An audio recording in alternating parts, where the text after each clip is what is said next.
लोकतांत्रिक देशों में ये अक्सर देखा गया है कि अलग अलग पार्टियों की सरकारों की अलग विचारधारा के कारण उनके काम करने का तरीका भी अलग होता है और ये चीज सरकारें बदलने के साथ साथ नई सरकार की कार्यप्रणाली में भी विशेष रूप से झलकती है। उदाहरण के तौर पर ले लो कि बीजेपी ने सत्ता में आने के बाद 2015 में कांग्रेस पार्टी के रखे प्लानिंग कमीशन का नाम बदलकर नीति आयोग कर दिया था। और वहीं अगर विदेश नीति की बात करें तो कांग्रेस के टाइम पर भारत और इजराइल के रिश्ते जितने ठंडे पड़े थे, बीजेपी के सत्ता में आते ही इजराइल और भारत के रिश्ते काफी करीब हो गए हैं। और ठीक ऐसा ही होने वाला है अमेरिका में जो बाइडेन के राष्ट्रपति बनते ही, क्योंकि जितने मुखर तरीके से डोनाल्ड ट्रंप ने इजराइल का समर्थन किया और फलस्तीन को पूरी तरह नजरअंदाज करके इजराइल का एक तरफा साथ दिया, इजराइल को उतना समर्थन जो बाइडेन और कमला हैरिस के कार्यकाल में कभी भी नहीं मिलने वाला, क्योंकि उनकी इजराइल और फलस्तीन को लेकर विचारधारा ही अलग है, जो कि भारत के दोस्त इजराइल के लिए बड़ा खतरा पैदा कर सकती है। अमेरिका में डोनाल्ड ट्रंप की सरकार की कार्यप्रणाली जितनी कंजर्वेटिव यानी कि रूढ़िवादी थी, नए आने वाले प्रेसिडेंट जो बाइडेन की सरकार उतनी ही लिबरल यानी कि उदारवादी होने वाली है, जिसके संकेत जो बाइडेन और कमला हैरिस ने पहले ही अपने कैंपेन के दौरान दे दिए थे। लेकिन अब जो बाइडेन के प्रेसिडेंट इलेक्ट होने के बाद कमला हैरिस ने नई सरकार बनने से पहले ही इजराइल को सच में एक बड़ा झटका दे दिया है। दरअसल अमेरिका की आने वाली नई वाइस प्रेसिडेंट इलेक्ट कमला हैरिस ने अब यह बयान दे दिया है कि जो बाइडेन एडमिनिस्ट्रेशन राष्ट्रपति ट्रंप की फलस्तीन को लेकर पॉलिसीज में बड़ा फेरबदल करने वाला है।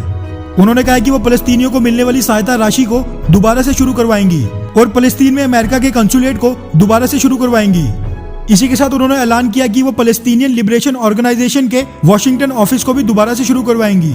दरअसल डोनाल्ड ट्रंप ने पदभार संभालते ही पाकिस्तान की तरह फलस्तीनियों को भी आर्थिक सहायता बिल्कुल रोक दी थी, क्योंकि वो इसका इस्तेमाल आतंकवादी घटनाओं और इजराइल पर हमला करने के लिए करते थे। इसी के साथ डोनाल्ड ट्रंप ने साल 2018 में अमेरिका के वॉशिंगटन में फलस्तीनियन लिबरेशन ऑर्गेनाइजेशन के ऑफिस को भी बंद करवा दिया था। लेकिन अब नई वाइस प्रेसिडेंट इलेक्ट कमला हैरिस ने इन सभी चीजों की दोबारा शुरुआत का ऐलान कर दिया है। इसी के साथ वो यहाँ तक नहीं रुकी, उन्होंने ये भी ऐलान कर दिया कि वो इजराइल के वेस्ट बैंक के एनेक्सेशन और सेटलमेंट प्लान का भी बिल्कुल भी समर्थन नहीं करेंगी। इससे पहले जो बाइडेन भी ये ऐलान कर चुके हैं कि वो इजराइल के सबसे बड़े दुश्मन ईरान के साथ न्यूक्लियर डील में थोड़े फेरबदल कर ओबामा प्रशासन वाली न्यूक्लियर डील को फिर से बहाल कर देंगे। इन सभी चीजों को देखते हुए यही अंदेशा लगाया जा रहा है कि आगे आने वाला समय इजराइल के लिए बड़ा मुश्किलों भरा होगा और अब उसको ठीक पहले की तरह बिल्कुल अकेले अपने दम पर बाकी के दुश्मनों की अकल ठिकाने लगानी होगी।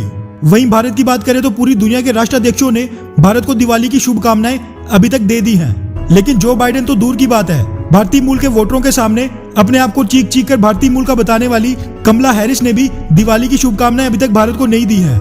ऐसे में आपको क्या लगता है कि अपने आप को भारतीय मूल का बताकर वोट खींचने वाली कमला हैरिस क्या भारत को कोई फायदा दिला पाएंगी या फिर कभी नहीं?